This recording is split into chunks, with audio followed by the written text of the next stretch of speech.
Le Réseau des sports vous présente la 10e manche de la Coupe Nissan Sentra, saison 2022.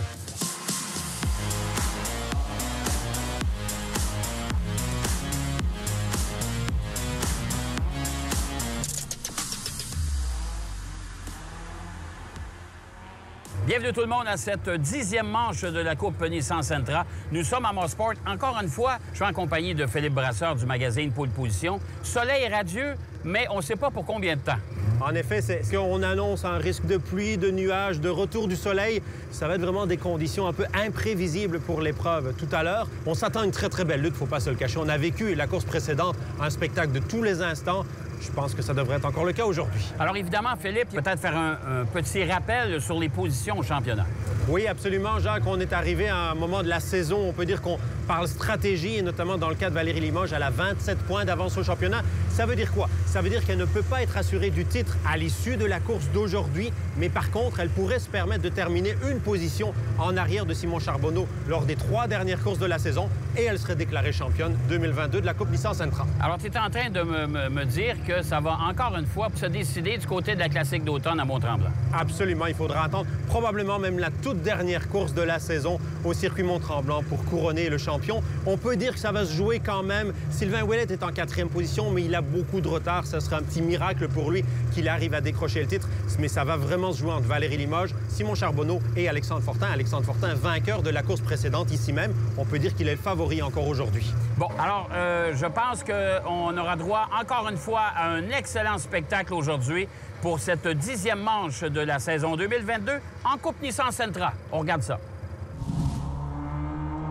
Alors, le départ va être lancé dans quelques minutes. Oui, avec des risques de pluie quand même durant cette course, on le voit, Jacques. Donc, quelques gouttes de pluie ici. On est à bord avec Valérie Limoges qui semble avoir pris la 2e position. Oui, et dans le virage 1, évidemment, à Mosport, c'est toujours un peu difficile, même stressant. Et on a l'obligation de rester à l'intérieur des lignes qui sont à l'extérieur du virage 1. Alors, ça impose aux pilotes d'être un petit peu plus agressifs dans le premier virage du circuit. Oui, parlons de pilote agressif, Jacques. Ouais. Voyons Alexandre Fortin, justement. On avait dit Valérie Limoges qui a pris la 2e place, mais tout de suite, Alexandre Fortin était capable de lui reprendre cette 2e place. Un peloton, encore une fois, très compact, mais on le voit, c'est quand même assez, je dirais, brumeux, Jacques. Il y a une petite pluie, là. Ça, c'est des conditions très piégeuses pour les pilotes, bien entendu, parce qu'on s'attend à avoir l'adhérence et à certains endroits du circuit où la piste n'a pas séché par le passage des voitures. Donc, si on sort un tout petit peu de la trajectoire, eh bien, là, ça va devenir beaucoup plus compliqué. On est à bord avec Nicolas Barrette qui vient de perdre une place au détriment de Jean Audette. Très beau départ de la part de Jean Audette. Oui, Jean Audette qui semble avoir le couteau entre les dents pour cette 2e course du week-end à Mosport. Et là, on voit, là, c'est... la particularité du circuit de Mosport, c'est qu'on a ce qu'on appelle des microclimats, c'est-à-dire qu'il peut pleuvoir à un extrême, à un endroit du circuit. À d'autres endroits, bien, c'est plus sec. Alors, c'est un peu difficile aussi pour la gestion des pneus. D'ailleurs, les officiels ont eu à gérer la décision, est-ce qu'on part en pluie ou en sec, et on a fini par imposer aux pilotes de partir avec les pneus pluie, évidemment, parce que sous les conseils, d'ailleurs, de la direction course de Mosport. Oui, ceci dit, ça n'empêche pas que les pilotes peuvent choisir leur stratégie, Jacques. C'est-à-dire, quand on parle de choisir sa stratégie, bien, les pilotes pourraient décider, à partir de maintenant, de rentrer dans les puits et de tenter le pari de rouler en gomme lisse, en pneus slick. Donc, je pense que si les conditions de course continuent à ne pas se détériorer, parlons pas nécessairement d'amélioration, mais ne pas se détériorer, la piste n'est quand même pas très mouillée. Je crois que certains pilotes qui ne jouent pas la victoire vont tout simplement tenter ce pari-là, parce qu'on voit aux avant-postes, là, les 4 premiers, c'est très groupé, mais malgré tout, après ça, je pense notamment du côté des voitures de la classe Micra, on ne serait pas surpris de voir des rentrées dans les puits très bientôt. Et on a vu Frédéric Chaput en Mortaise qui est dans les puits.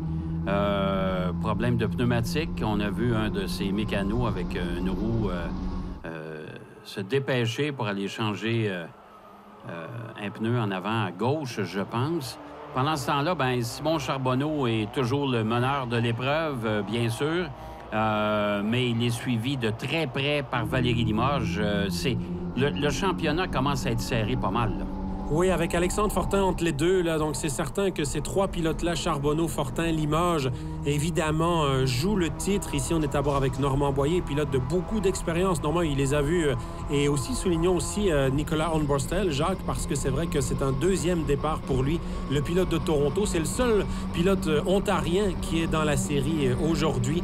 Donc, Nicolas Hornborstel avec la 71. Pendant qu'on voit Normand Boyer qui trimballe son liquide avec lui dans le porte-gobelet, je ne sais pas si tu as remarqué, mais on avait bouteille d'eau et de Gatorade. Oh, et là, ça joue serré. Là, ça joue serré. Ça joue très serré parce qu'Alexandre Fortin a tenté l'intérieur, ça n'a pas fonctionné. Il a reperdu une position et puis c'est Valérie Limoges qui, elle, a plongé dans le virage 10 justement pour aller chercher la deuxième place. Donc, Alexandre Fortin a même failli perdre la troisième au profit de Sylvain Ouellette. Donc, pour l'instant, vraiment beaucoup d'action entre les 5 premiers. Et en classe Micra, en Mortaise, on a vu, c'est Simon Vincent qui est meneur et meneur confortablement. Il est pratiquement seul. Il doit se demander où est le reste du peloton. Mais il est le meneur dans la classe Micra. Et voilà, justement, on vous parlait des arrêts au puits avec des pilotes, surtout de la classe Micra. C'est tout à fait compréhensible. C'est le cas de Sean Scully. Donc, on va changer de pneus. Raphaël Saint-Pierre également, changement de pneus. Je dirais, tous ces pilotes-là n'ont rien à perdre parce qu'ils savent qu'avec une Micra, eh bien, ils ne sont pas compétitifs face au Sentra de course. Donc, c'est certain que pour eux, eh bien, c'est intéressant de faire ce pari-là. Des fois que la piste viendrait à sécher complètement, de pouvoir ainsi remonter, bien entendu.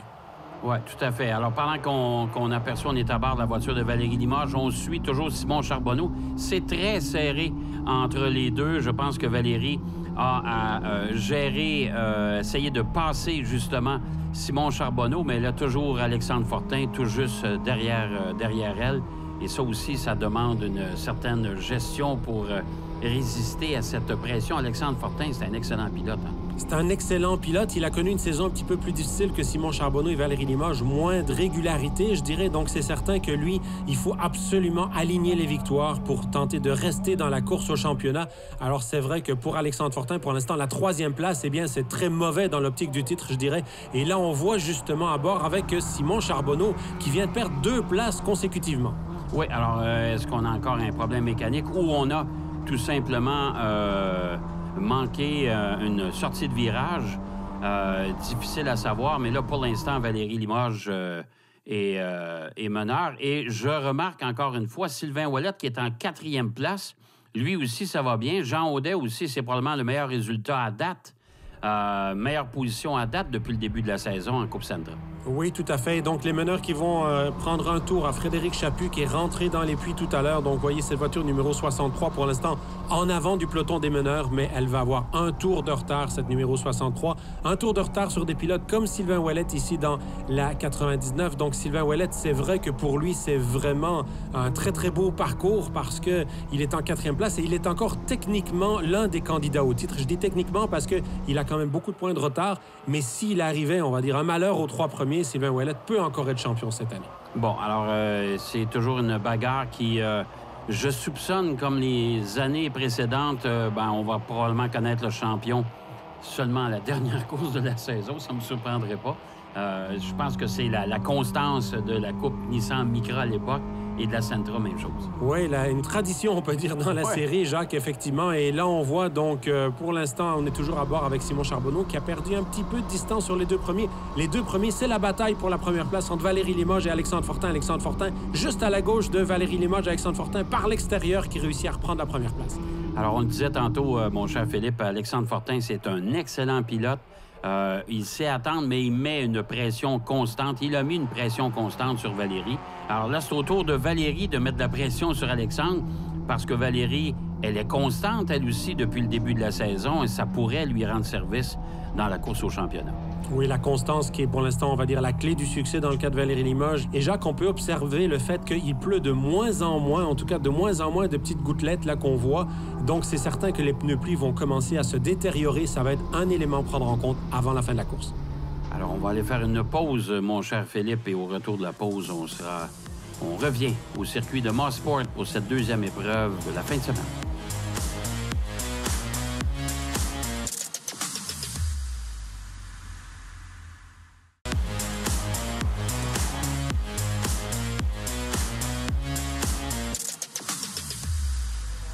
Alors, de retour au circuit de Mosport.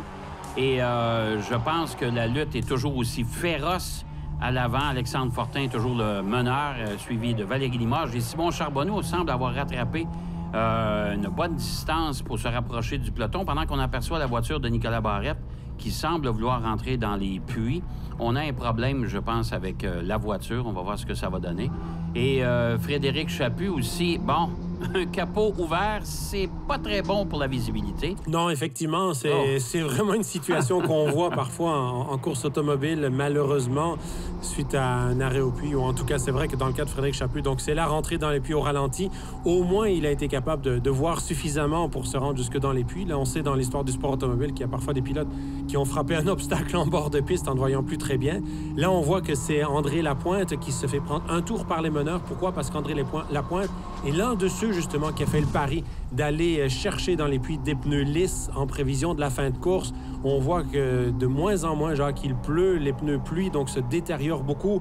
C'est certain, quand on est en tête, comme Alexandre Fortin, Valérie Limoges, Simon Charbonneau, Sylvain Ouellette, qui sont aussi, ne l'oublions pas, les 4 premiers au championnat, on ne veut pas rentrer et risquer de tout perdre, donc c'est sûr qu'on va étirer le plus possible ces pneumatiques. Pendant ce temps-là, eh bien, Charbonneau qui plonge à l'intérieur dans le 5A, virage Sterling Moss, et qui reprend la 2e place à Valérie Limoges. Alors, la beauté, encore une fois, d'une série monotype, c'est de voir des pelotons comme ça aussi serrés. Et la différence, c'est vraiment entre le volant et le siège. C'est-à-dire que c'est vraiment le talent du pilote qui est exploité à fond là, dans des séries comme ça. Oui, puis aussi, je dirais, la partie stratégique, justement, de voir les pneumatiques, on le disait, ils s'usent beaucoup. Est-ce qu'on doit tout tenter pour une position? Est-ce qu'on doit jouer le championnat? Valérie Limoges, de toute évidence, a fait le pari cette année de viser le titre. Et c'est vrai que jusqu'à présent, c'est très payant, puisque c'est elle qui se retrouve en tête du championnat pour l'instant. Donc, c'est vrai que c'est une stratégie quand même qui est très intéressante. Mais observons une chose, Jacques, le peloton est quand même très, très serré pour l'instant. Alors, il faut faire attention. Il y a des pilotes comme André Lapointe qui sont à un tour de retard. Mais pour l'instant, en tout cas, on voit que les écarts ne varient pas. Et de plus en plus, on l'a vu ici alors qu'on était à bord avec Normand Boyer, qu'il y a des pilotes dont les pneumatiques commencent à s'user beaucoup. Là, on voit le train arrière qui a tendance à bouger beaucoup sur ces voitures. Mais ça va devenir vraiment intéressant, Jacques, de suivre l'évolution dans cette fin de course avec l'usure des pneumatiques. Alors, on retourne à la pause et on vous revient directement du circuit de Moss Sport pour cette 2e manche de ce week-end.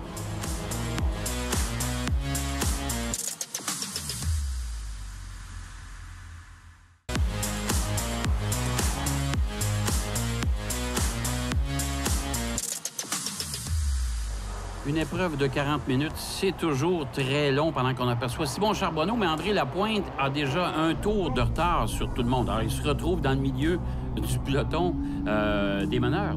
Oui, puis c'est une situation un petit peu particulière parce qu'on voit pour André Lapointe, il devrait normalement laisser passer les meneurs, sauf qu'il est plus rapide qu'eux autres, étant en pneus lisses. Plus rapide, mais pas dans toutes les sections. Donc, c'est ça, justement, la difficulté, parce qu'on voit clairement que les pneus slick n'étaient pas forcément le meilleur pari, Jacques, parce que pour l'instant, ça ne permet pas aux pilotes de regagner assez de secondes pour récupérer le tour qu'ils ont perdu. Donc, je dirais, tous ces pilotes-là, pour l'instant, eh bien, ça va être un petit peu compliqué, mais on va voir ce que ça va donner, parce que c'est sûr que les meneurs, les pneus pluie s'usent beaucoup. Alors, c'est un pari qui fait par l'équipe d'André Lapointe, de dire, écoutez, les pneus vont se dégrader rapidement, je vais être capable de rattraper le temps perdu. Voilà, Simon Charbonneau qui l'a pris large un peu. Là aussi, ça confirme ce qu'on disait, les pneus, surtout si on est agressif sur notre pilotage, les pneus se dégradent encore plus rapidement que certains compétiteurs. Oui, tout à fait. Là, on est passé pratiquement à 3 de face là, avec Jean Audet et Normand Boyer. Simon Charbonneau qui a réussi à rester au milieu de ces 2 pilotes-là et de récupérer ainsi une position par rapport à Normand Boyer. Mais c'est vrai que c'était beaucoup de pilotage très, très spectaculaire là. Et on voit clairement, Jean Audet aussi, là, on voit que les pneus sont à l'agonie. Là, c'est clair que c'est extrêmement difficile comme fin de course pour tous ces pilotes. Et 40 minutes, je vous dis, c'est long pendant qu'on voit Nicolas Arnbostel qui... lui, semble assez relax, mais il y a d'autres... toutes les voitures sont en dérapage contrôlé pratiquement dans des virages serrés. Et là, on voit notamment avec André Lapointe, lui, il est en pneu slick, donc on va dire que ça va bien pour lui parce que là, il a été capable justement de se défaire de ce peloton des pilotes qui se battent pour la 2e place, avec notamment Sylvain Ouellette qui tente de faire l'extérieur à Valérie Limoges. C'est pas passé. On va voir maintenant sur la ligne droite, Mario Andretti, ce que ça va donner à l'aspiration. Je pense que Sylvain Ouellette veut quand même ne veut pas forcer la note nécessairement pour provoquer un accrochage. Alors, il va respecter. C'est un pilote qui est respectueux de toute façon depuis le début de sa participation en Coupe Micra auparavant et maintenant en Sentra. C'est un pilote qui est respectueux et qui ne cherche pas l'accrochage, bien sûr, qui est pas agressif comme certains l'ont été dans le passé. Gentleman, Sylvain Ouellette, beaucoup d'expérience aussi dans différentes séries de sport automobile. Pendant ce temps-là, eh bien, on voit Simon Charbonneau qui tente de revenir justement en regagnant une place par rapport à Sylvain Ouellette. Simon Charbonneau qui va vraiment chercher des trajectoires. Oh! Là, il y a eu contact, je pense, avec Nicolas Hornbuster. C'est certain qu'il y a beaucoup de stratégie dans cette fin de course. Les pneus pluie qui sont de moins en moins efficaces. Alors, on se retrouve pratiquement au même stade que ceux qui ont des pneus lisses, c'est-à-dire que là, c'est égal pour tout le monde, surtout avec le retour de cette pluie fine. C'est glissant partout. Alors, il faudra se méfier. Il y a des échappatoires au circuit de Mosport, mais il y a d'autres endroits où c'est un petit peu plus serré. Alors, il faudra être prudent, peut-être lever le pied un peu. Pour l'instant, donc, c'est toujours Alexandre Fortin qui mène cette course. On voit Nicolas Hornbuster qui va se dédoubler de lui. Pendant ce temps-là, c'est toujours la bataille avec Valérie Limoges, Sylvain Ouellette et Simon Charbonneau. On ne se fait aucun cadeau. Simon Charbonneau, toujours très agressif. Simon Charbonneau qui a encore une fois tenté l'intérieur, mais qui, malheureusement, c'est pas payant pour lui. Les deux voitures sont légèrement endommagées. Il a tenté le dépassement sur Sylvain Ouellette et ça n'a pas donné le résultat escompté. Oui, c'est certain que dans le cas de Simon Charbonneau, on voit que la voiture est très, très instable. Celle de Jean Audet également, on voit que ces pilotes-là ont toutes les peines du monde, on va dire, à terminer en pneus plis. Mais ce n'est plus le temps maintenant de rentrer dans les puits pour aller chercher des pneus lisses. Ce ne serait pas un pari gagnant. Donc, il faut faire avec le matériel qu'on a. Et c'est vrai qu'on le voit, les voitures qui glissent beaucoup, là. Je pense aussi, Jacques, qu'il y a à nouveau un petit peu de pluie qui est revenue. Mais là, les pneus plis ne sont plus efficaces parce qu'ils sont beaucoup trop usés. On va aller faire une pause et on sera de retour pour la finale de cette deuxième course au circuit de Mosport.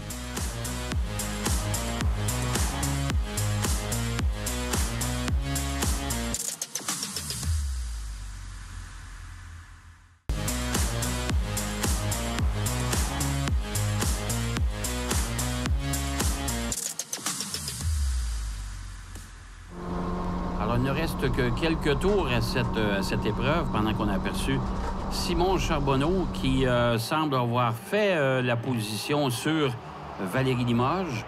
Alors, Valérie Limoges qui semble maintenir sa troisième position. Là, on voit Sylvain Ouellette, encore une fois, donc avec l'arrière de la voiture qui a tendance à vouloir décrocher. On vous le rappelle, c'est vraiment une question de pneumatique. Là. Jean Audet qui, lui, suit le rythme des meneurs tout au long de cette course. Il sera resté parmi les pilotes qui se sont battus pour la deuxième place. C'est assez beau à voir. Oui, tout à fait. Alors, et Alexandre Fortin, vous ne l'apercevez pas parce que lui, il est parti. Il est tout fin seul à l'avant. On aperçoit ici la voiture qui avait été pilotée par Freddie Hunt à Trois-Rivières et qui maintenant est pilotée par un des deux frères de 191 Motorsport. Nicolas Miron. Nicolas Miron qui est en piste aujourd'hui, oui. Oui, parce qu'on s'échange le volant, lui et son frère Matt. Oh! Et Jean Audet qui vient de l'échapper. Oh! Ah, mais là, ça a vraiment frappé dur. Ça a vraiment frappé dur. Jean Audet. Ouais, voiture très endommagée à l'avant, à l'arrière, effectivement, qui a perdu le contrôle. Virage 9, c'est un des virages où on passe pratiquement à fond. Et là, c'est drapeau rouge, arrête l'épreuve. Alors, on va arrêter l'épreuve qui était pratiquement terminée. Alors, il ne restait que quelques tours. Alors, j'ai l'impression, est-ce qu'on sera en mesure de reprendre le départ? Je ne sais pas. Jean Audet a probablement été sonné un peu, c'est normal. Il faut cependant souligner que les voitures sont bien construites, que les voitures sont très solides, mais ça a tapé dur. Ça a tapé dur, la voiture est très endommagée. Mais on voit que toute la structure de sécurité n'a pas bougé dans le choc, donc ça, c'est la bonne nouvelle. Bien entendu, Jean Audet qui bouge à l'intérieur aussi devrait sortir très bientôt. Alors, c'est la fin de la course. Il n'y aura pas de relance, mon cher Philippe. Alors, les résultats? Oui, pas de relance, effectivement, et on prend dans ce cas-là, c'est le règlement FIA, c'est le règlement ASN, on prend évidemment le dernier tour couvert sous drapeau vert, ce qui signifie que tous les pilotes, notamment Jean Audet qui est accidenté, sont classés. Donc, victoire d'Alexandre Fortin devant Simon Charbonneau, Valérie Limoges en 3e place, Sylvain Ouellette 4e, Daniel Fortin classé 5e, Jean Audet 6e, Normand Boyer 7e, Nicolas Hornbuster 8e, Simon Vincent 1er de la classe Micra et 9e, toute catégorie devant Nicolas Miron. super belle course. Reculé 3e après 2-3 tours. J'ai repris le lead pas mal rapidement. Après ça, je me suis juste sauvé. Fait que le temps de comprendre un peu comment que les pneus pluie réagissaient sur le sec, c'était la même affaire pour tout le monde. Mais je pense que je l'ai compris un petit peu plus vite que les autres. Après, quand j'ai été en avant, ça s'est mis à se battre. Puis à cause que les autres se battaient, moi, j'ai juste pris de l'avance parce que je pouvais juste regarder en avant, me concentrer, puis juste faire des bons temps. Ça a très mal commencé. Les 10 dernières minutes là, ont commencé à être rapides, tu sais. Mais ça aurait pris une vingtaine de minutes de plus pour qu'on puisse remonter jusqu'en première. Mais des pneus de pluie sur une course sur le sec, avoir le bon setup pour ça, tu sais, c'est un petit peu un coup de dé qu'on a lancé. Mais à un moment donné, les pneus ont monté en température, en pression en arrière. Là j'étais plus capable de tenir, il n'y avait plus rien à faire. Puis le monde m'a passé. Puis à un moment donné, ça s'est stabilisé. Là, on a commencé d'avoir une bonne voiture. Avec le comportement de l'auto, là, vraiment satisfait de la deuxième. Mais ça a quand même bien été. On a eu des conditions un peu de dernière minute. On a dû commencer la course avec les pneus de pluie. Finalement, on a resté comme ça toute la course, mais c'est sûr que c'était pas évident. Là. La voiture, vers la fin de la course, était vraiment dure à tenir sur la piste. C'était vraiment glissant parce que là, il n'y avait plus de rainure du tout sur les pneus. Donc, on cherchait à changer un peu nos lignes aussi en même temps pour essayer de trouver le plus de grip sur la piste. Mais c'était pas évident, mais il finit quand même 3e. On mène encore le championnat, donc... on va terminer ça en tremblant.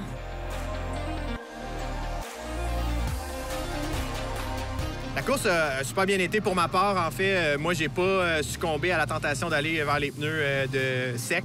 Donc, je restais sur une pluie. Il a fallu faire un certain management de la course. Parce que le temps que ça prenait, changer les pneus était trop grand.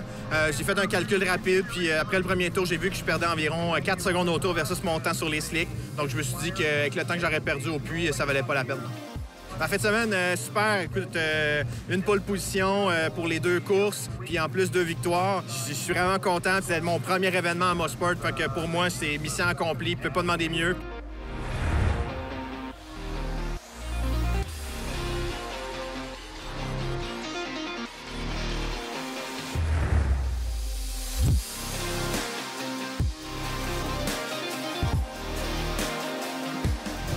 Alors, on a eu droit, encore une fois, à une course spectaculaire, enlevante, bien sûr. Ça se chamaille à l'avant. Une course, donc, dans des conditions un peu spéciales qui prépare à une finale tout à fait exceptionnelle parce que cette année encore, disons-le comme ça, eh bien, ça va se jouer. Le titre va se décider au circuit Mont-Tremblant lors d'une classique d'automne avec 3 candidats au titre, Valérie Limoges, Simon Charbonneau, Alexandre Fortin. Je pense que techniquement, d'autres pilotes pourraient encore être champions, mais ce serait vraiment un cas exceptionnel et c'est extrêmement prometteur, évidemment, parce qu'on parle de très grands pilotes. Alors, on vous donne rendez-vous la semaine prochaine pour la 11e manche de la Coupe Nissan Sentra saison 2022 en direct du circuit de Mont-Tremblant. Bonne route!